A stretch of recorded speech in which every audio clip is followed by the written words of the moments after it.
तो आज के इस वीडियो लेक्चर में हम क्या देखने वाले हैं, एक टॉपिक आता है आपका एंजाइम, और ये टॉपिक आपका B pharm second semester biochemistry के अंदर है। यूनिट नंबर 5 है आपकी, और डी फार्मा सेकंड ईयर में है, उसमें आपका चैप्टर नंबर 6 है। तो आज हम देखते हैं कि आपका एंजाइम क्या होते हैं।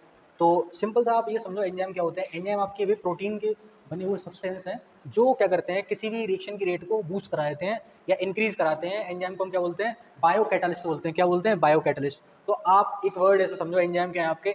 एंजाइम आपके वे सब्सटेंस हैं या वे मटेरियल हैं जो बॉडी के अंदर पाए जाते हैं। वो क्या करते हैं, किसी भी रिएक्शन की रेट को इंक्रीज कराते हैं या उसकी रिएक्शन को रेट को फास्ट कराते हैं। उनको बोलते हैं क्या, एंजाइम।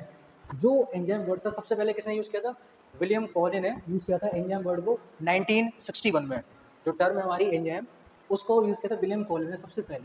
ठीक है, और ये क्या है आपका ग्रीक लैंग्वेज का वर्ड है, क्या आपका एंजाइम। तो देखते हैं एंजाइम क्या है आपका। Enzyme are biocatalyst that catalyst of life. मतलब कैटलिस्ट ऑफ लाइफ का मतलब क्या है, जो हमारा जीवन है उसमें किसी भी रिएक्शन की रेट को बढ़ा दे। कैटलिस्ट मतलब होता है किसी भी रेट ऑफ रिएक्शन को बढ़ाने वाला, उसको बोलते हैं कैटलिस्ट। नेक्स्ट क्या है, catalyst. Catalyst are the substance which increase the rate, the velocity or rate of a chemical reaction without itself undergoing any change. इसका मतलब क्या है कि कैटलिस्ट वो मटेरियल होते हैं आपके जो किसी रिएक्शन की रेट की वेलोसिटी, वेलोसिटी मतलब स्पीड, दर, उसको बढ़ा दें बट उनमें कोई चेंजिंग ना आए, उनको बोलते हैं हम एंजाइम।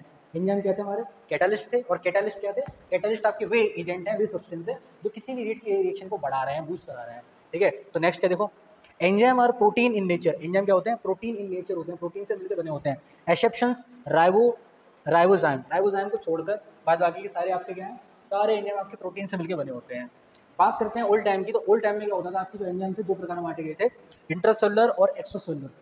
इंट्रासेलुलर एंजाइम और extracellular enzyme. But new time में क्या होता है, आईयूबी के अकॉर्डिंग एंजाइम का क्लासिफिकेशन किया गया है। अब आईयूबी क्या होता है, आईयूबी की फुल फॉर्म होती है इंटरनेशनल यूनियन ऑफ बायोकेमिस्ट्री। क्या, इंटरनेशनल यूनियन ऑफ बायोकेमिस्ट्री। तो इसके आधार पर एंजाइम को 6 प्रकार में बांटे गए हैं। देखते हैं कौन कौन से 6 हैं।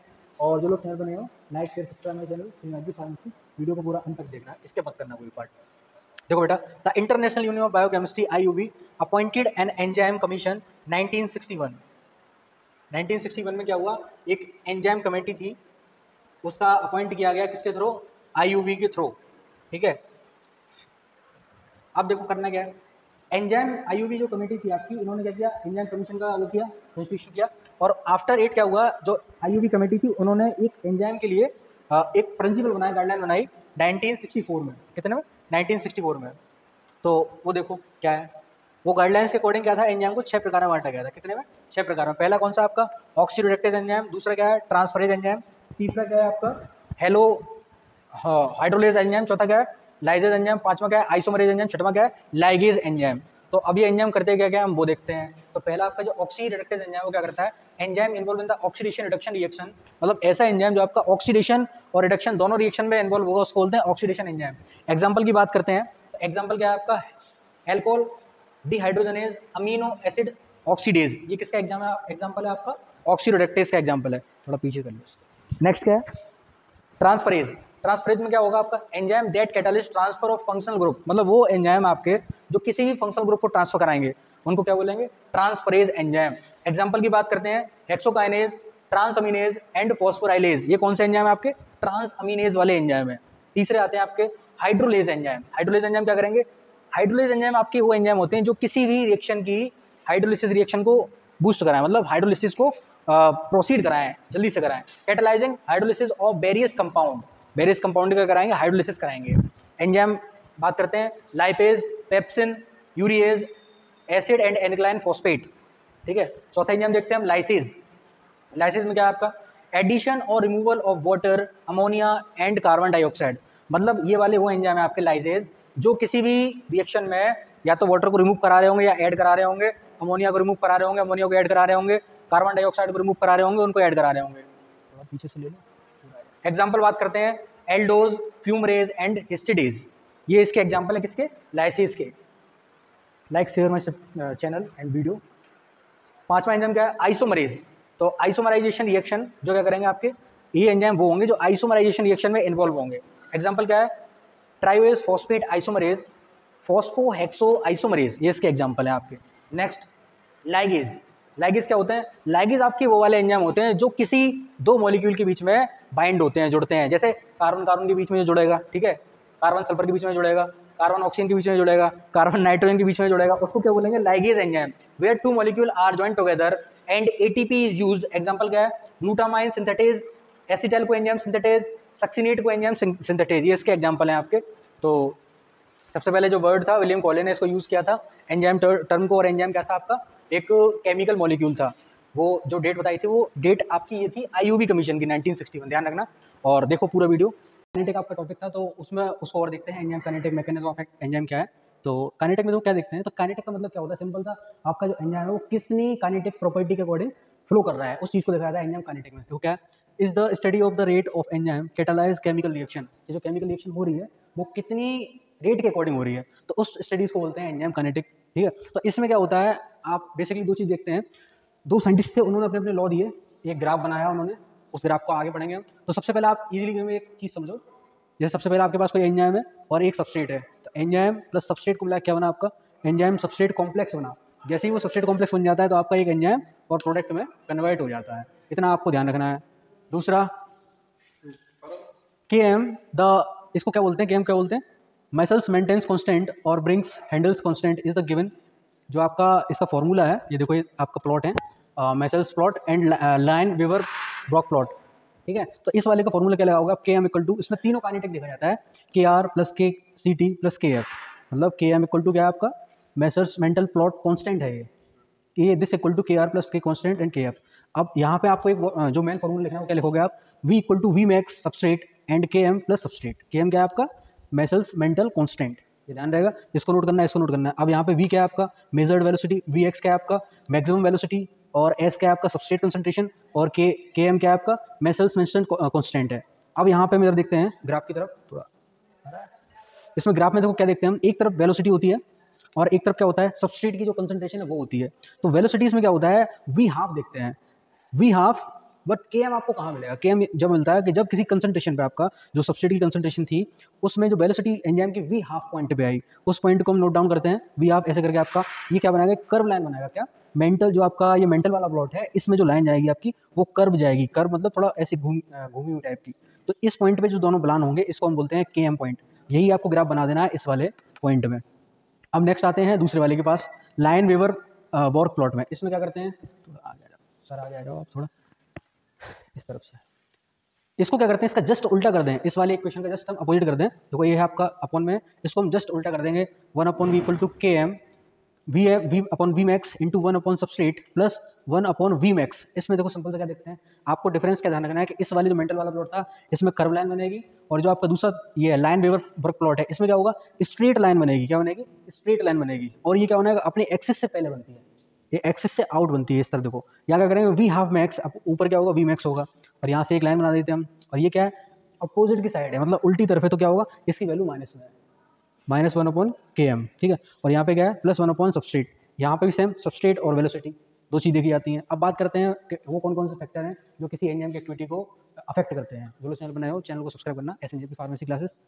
फैक्टर अफेक्टिंग एंजाइम, तो पहला इफेक्ट ऑफ एंजाइम कंसंट्रेशन, किसी एंजाइम की कंसंट्रेशन इफेक्टिव है तो उसको अफेक्ट करेगी। Effect of substrate concentration, substrate की कंसंट्रेशन भी उसको अफेक्ट करेगी। Effect of product concentration, product की कंसंट्रेशन भी उसको अफेक्ट कर सकती है। इफेक्ट ऑफ टेम्परेचर, अगर हम किसी रिएक्शन का टेम्परेचर बढ़ा दें तो एंजाइम की एक्टिविटी वो भी बढ़ जाएगी। मतलब सिंपल सा आप ये समझोगे कि अगर किसी का तापमान बढ़ाया जाएगा तो एंजाइम की एक्टिविटी वो क्या होगी, बढ़ेगी। नॉर्मली एंजाइम का जो वो माना जाता है टेम्परेचर वो 40 से लेकर 45 डिग्री सेल्सियस माना जाता है। Effect of pH, effect of pH का भी रोल है आपका किसी भी एंजाइम की एक्टिविटी को परफॉर्म करने के लिए, अफेक्ट करने के लिए। नॉर्मल रेंज कितनी होती है पीएच की, 5 से लेकर 9।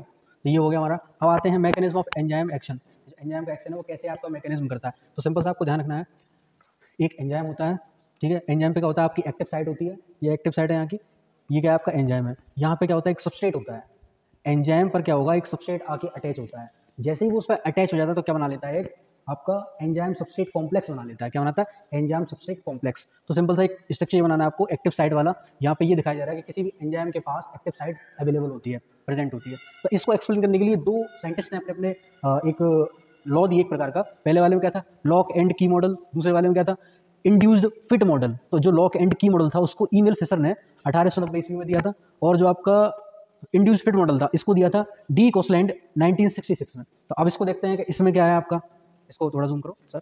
हाँ, सबसे पहले एक एंजाइम होता है, एंजाइम पे क्या होता है, अभी बताया मैंने, एक्टिव साइट प्रेजेंट होती है, तो ये दोनों इसकी क्या है, एक्टिव साइट है। अब यहाँ पे जब कोई सबस्ट्रेट आ रहा है, कोई मॉलिक्यूल आ रहा है, तो वो इसके अंदर जब तक पूरी तरह बाइंड नहीं हो जाएगा, जब तक क्या नहीं बनाएगा, वो एक कॉम्प्लेक्स नहीं बना लेगा। आप ये समझो, एक ताला चाबी वाला सिद्धांत है। ये यहाँ पे ताला है, ताले के अंदर क्या हुआ, जो छेद होता है उसमें क्या है, उसका ये वो आपका एक एक्टिव साइड का काम करता है, और ये पे क्या है, ये चाबी है जो वो क्या है, एक सबस्ट्रेट का काम करती है। तो जब ये दोनों इसके अंदर इंड्यूस हो जाएंगे तो क्या करेगा, ये इसकी रेट ऑफ द रिएक्शन को बढ़ा देगा, और जब जैसे ये दोनों इससे अटैच होंगे तो क्या बोलेंगे, इसको एंजाइम सबस्ट्रेट कॉम्प्लेक्स बोलेंगे। दोबारा समझो, पहले एक एंजाइम था, एक्टिव साइट प्रेजेंट होती है एंजाइम पे, सबस्ट्रेट प्रेजेंट होता है, तो सबस्ट्रेट क्या होगा, उसमें अटैच होगा अंदर, जैसे ही वो कॉम्प्लेक्स बना लेगा तो उसको क्या बोलेंगे, एंजाइम सबस्ट्रेट कॉम्प्लेक्स।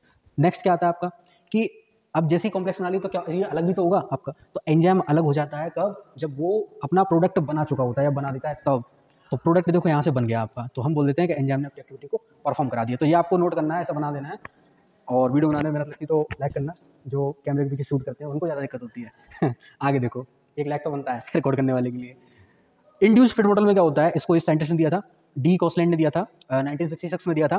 तो इसमें आप सिंपल सा ये देखोगे, इन्होंने क्या बताया था कि इस मॉडल में कोई भी एंजाइम के अंदर चेंजिंग नहीं आ रही, बट इस मॉडल में उन्होंने क्या बता दिया कि जो एंजाइम है, जब उस पर आपका ये बाइंड होते हैं सबस्ट्रेट, तो एंजाइम का कुछ मॉलिक्यूल का जो पार्ट है वो शेप्ड चेंज हो जाता है। क्या होता है, एंजाइम की जो मॉलिक्यूल का जहाँ वो बाइंड होता है एक्टिव साइट पे, उस जगह कुछ चेंजिंग आ जाती है, उसी को हम बोल देते हैं इंड्यूस्ड फिट मॉडल। अंतर क्या है कि इसमें कोई चेंजिंग नहीं थी एंजाइम में। इस वाले में देखो, यहाँ पे एक मैंने दिखाया है आपको, हल्का सा जो इसकी एक्टिव साइट है, उस एक्टिव साइट में थोड़ी सी चेंजिंग आ गई है, यही आपका इंड्यूस्ड मॉडल में इसमें अंतर है। तो देखते हैं दोबारा से हम, वही सिंपल सा एंजाइम है, एक्टिव साइट है, सबस्ट्रेट है, ये इसमें अटैच होगा। तो यहाँ पे देखो दूसरे वाले में क्या होगा कि एंजाइम बना हुआ है और आपके दो आपके सबस्ट्रेट दिए हैं, इस टाइम यहाँ पे जॉइंट है आपके, देखो और से जॉइंट है यहाँ पे। तो इसको क्या बोल रहे हैं, एंजाइम सबस्ट्रेट कॉम्प्लेक्स। यहाँ पे क्या बताया जा रहा है, substrate entering active site of enzyme, जो सबस्ट्रेट है आपका वो एक्टिव साइट के लिए एंटर कर रहा है इसमें, इस वाले पार्ट में। इसमें क्या दिखा रहे हैं कि वो पार्ट एंटर कर चुका है, ऐड हो चुका है, और ऐड होने के बाद क्या बना रहा है, कॉम्प्लेक्स बना लिया। इसमें क्या बता रहे हैं, यहाँ पे क्या हुआ, थोड़ी सी चेंजिंग आ गई उस एंजाइम मॉलिक्यूल में, क्या बता रहे हैं,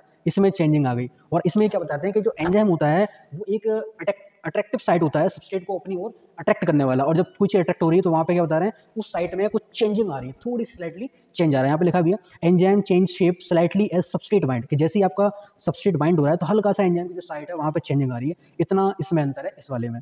ये सिंपल था आपका, इसमें कोई चेंजिंग नहीं थी। नेक्स्ट क्या, यहाँ पे क्या है, एंजाइम सबस्ट्रेट कॉम्प्लेक्स है। देखो इसमें अटैच हुई है दोनों सबस्ट्रेट आपके, यहाँ पे क्या है, इसमें बीच में गैप दिखाई दे रहा होगा आपको, देखो गैप, ये अलग है ये अलग है। तो यहाँ पे क्या बोलेंगे इसको, एंजाइम प्रोडक्ट कॉम्प्लेक्स, क्या बोलेंगे, एंजाइम प्रोडक्ट कॉम्प्लेक्स। और लास्ट में क्या होता है आपका, एंजाइम अलग हो जाता है, प्रोडक्ट अलग हो जाता है। देखो product living active site of enzyme, के प्रोडक्ट जो बन चुका उसने एंजाइम के एक्टिव साइट को छोड़ दिया। अब हम देखते हैं इसके यूजेस क्या हैं, यूजेस को देखते हैं आगे। तो अब हम क्या देख रहे हैं बेटा, अब हम देख रहे हैं therapeutic and diagnostic application of enzyme. जो एंजाइम होते हैं हमारे, उनका क्या रोल है, क्या काम है। जैसे आपका एग्जांपल दिया गया है एस्पर्निजनेज एंजाइम, तो ये क्या है, ल्यूकीमिया में इसका यूज है, ल्यूकीमिया ब्लड कैंसर होता है एक प्रकार का। कोलिजनेज ल्यूकीमिया, स्किन अल्सर, ठीक है। ग्लूटामिनेज स्किन अल्सर, हाइड्रोमेडेज heart attack, lysosome antibiotic, rhodanese cyanide poisoning, ये सब आपके क्या दिए हैं, ट्रिप्सिन इन्फ्लामेशन, स्ट्रेप्टोकाइनेज आपका किस में, ब्लड क्लॉट्स में, यूरिकाइनेज ब्लड क्लॉट्स में, नेट्रोकाइनेज ब्लड क्लॉट्स में। ये सब क्या है आपके, यहाँ से लेकर यहाँ तक आपको नोट करने हैं। ये आपके बताए जा रहे हैं कि जो therapeutic activity and diagnosis application है किसी भी एंजाइम के। डायग्नोसिस एप्लीकेशन का मतलब क्या होता है, किसी रोल को पता करने के लिए, किसी डिसीज़ को पता करने के लिए, उसको बोलते हैं डायग्नोस्टिक एप्लीकेशन। जैसे कि डायग्नोस्टिक एप्लीकेशन आपका ये चार्ट आ जाता है, LDH-D1, LDH2, LDH3, LDH4, LDH5, ठीक है। ये सब आपके आइसो एंजाइम है और ये बताते हैं, ठीक है, किसका बताएंगे, ये सब दिया है यहाँ पे बायोडाटा इसका। अब बात करते हैं मैडम के कुछ टर्म थे हमारे, जैसे आइसो एंजाइम क्या है। तो आइसो एंजाइम क्या होता है, आइसो एंजाइम देखो, एच अल्टरनेट द एलिसेंट Markert first one the term isoenzyme define as the alternative forms of same enzyme, these isoenzyme are present in the same individual performing some function. क्या बता रहे हैं, जो iso enzyme होते हैं इसका मतलब क्या है, सेम होते हैं एंजाइम की तरह, बट इसकी जो अल्टरनेशन फॉर्म होती है, फॉर्म चेंज होगी, क्या होगा, फॉर्म्स में चेंजिंग होगी और एंजाइम आपका सेम होगा। आइसो एंजाइम और isozyme are chemical compound that catalyze same reaction but are encoded in different genes. क्या बता रहे हैं कि सेम तो होंगे बट उनके जो जीन्स के इनकोड होंगे वो थोड़ा डिफरेंस होंगे। जैसे कि क्या बता रहे हैं, हेक्सोकाइनेज रेगुलेटिंग, ये वाला ETC। नेक्स्ट देखते हैं, isoenzyme have a different amino acid sequence but they are capable for the catalyzing same chemical reaction, ठीक है। अब नेक्स्ट देखते हैं हम, हमारा को एंजाइम क्या होता है, को एंजाइम। तो को एंजाइम क्या होता है आपके, को एंजाइम वो होते हैं जो आपके किसी भी एंजाइम को वो कराते हैं, सपोर्ट करते हैं, उनको बोलते हैं को enzyme. Small organic molecule transfer the chemical group from one enzyme to another is known also known as coenzyme. जितने भी आपके ज़्यादातर विटामिन होते हैं वो क्या होते हैं आपके कोएंजाइम होते हैं। एग्जाम्पल NAD, NADH, P, ये सब क्या आपके कोएंजाइम। अब इसके टाइप देखते हैं। साइट देख लो इसको बेटा, एंजाइम बताया था, एंजाइम की एक्टिव साइट थी, वहाँ जाके अपनी उसकी एक्टिविटी को परफॉर्म कराते हैं। कोएंजाइम क्या करते हैं, एंजाइम की जो हेल्प करें उनको बोलते हैं कोएंजाइम। ये सबस्ट्रेट है। नेक्स्ट क्या दिया है, अब एग्जाम्पल देखो, ये आपका ये इसमें ये लगता है आपका, ठीक है, इसमें ATP एनर्जी रिलीज कराते हैं। नेक्स्ट क्या है, functional group like the hello enzyme. Hello enzyme क्या होता है, is made of the protein part and the non protein part. Protein part is the apoenzyme and non protein part is the coenzyme. जो आपका non protein part है वो क्या है आपका, नॉन प्रोटीन पार्ट क्या है आपका कोएंजाइम। प्रोटीन पार्ट क्या है आपका, प्रोटीन पार्ट क्या है आपका, बोलो, एपोएंजाइम। क्या, एपोएंजाइम क्या है आपका, प्रोटीन पार्ट है। कोएंजाइम क्या है आपका, नॉन प्रोटीन पार्ट है। तो जब कोई एपोएंजाइम और कोएंजाइम साथ में मिल जाते हैं तो हमारा क्या बना लेते हैं, हेलो एंजाइम बना लेते हैं। और ये प्रोटीन पार्ट होता है, ये क्या होता है आपका नॉन प्रोटीन पार्ट। ये प्रोटीन नहीं होगा इसमें प्रोटीन का पार्ट प्रेजेंट होगा। नॉन कोएंजाइम की डेफिनेशन देखो, coenzyme can be defined as a organic non protein dialysable and the low molecular weight substance related to the function of enzyme. ठीक है, अब बेटा ये दो प्रकार के होते हैं, coenzyme from the B complex vitamin and non vitamin coenzyme. तो इसके लिए क्या करोगे, इसके एग्जाम्पल नोट कर लोगे, TPP, FMN, FAD। ये तो इसमें क्या देखो, जैसे TPP आपका कहाँ काम आ रहा है, ठीक है, विटामिन का नाम दिया, डेफिशिएंसी दिया, कैटालिस रिएक्शन कैटालिस दिया है। FMN, FAD ये सब क्या है आपके, ये आपके बीटा कॉम्प्लेक्स वाले कोएंजाइम है। नेक्स्ट ये दिया आपका, नेक्स्ट कोएंजाइम ये दिया है, नेक्स्ट कोएंजाइम आपका ये दिया है, नेक्स्ट ये दिया है, फॉलिक एसिड दिया है, विटामिन ये दिया है। अब नॉन कोएंजाइम की बात करते हैं तो क्या होता है, ATP, CDP, UDP, SMN, PS। D form वालों के में आ सकते हैं एग्जाम्पल के कौन कौन से आपके नॉन विटामिन कोएंजाइम है और कौन कौन से आपके विटामिन कोएंजाइम है। तो विटामिन कोएंजाइम ये ध्यान रखना है, TPP, FMN, FAD और विटामिन H, ठीक है, बायोटिन। और नॉन में क्या है ध्यान रखना है, ATP, CDP, UDP, ये क्या है आपके नॉन विटामिन कोएंजाइम है। स्ट्रक्चर की बात करते हैं, थायमिन क्या है, थायमिन का स्ट्रक्चर ये है आपका, ठीक है। नेक्स्ट लाइसोसोम का स्ट्रक्चर ये है आपका। तो उम्मीद करता हूँ आज का वीडियो आपको अच्छा लगा होगा, और मैं इसमें एक लास्ट में लगा रहा हूँ short, like share subscribe my channel. Thanks for watching.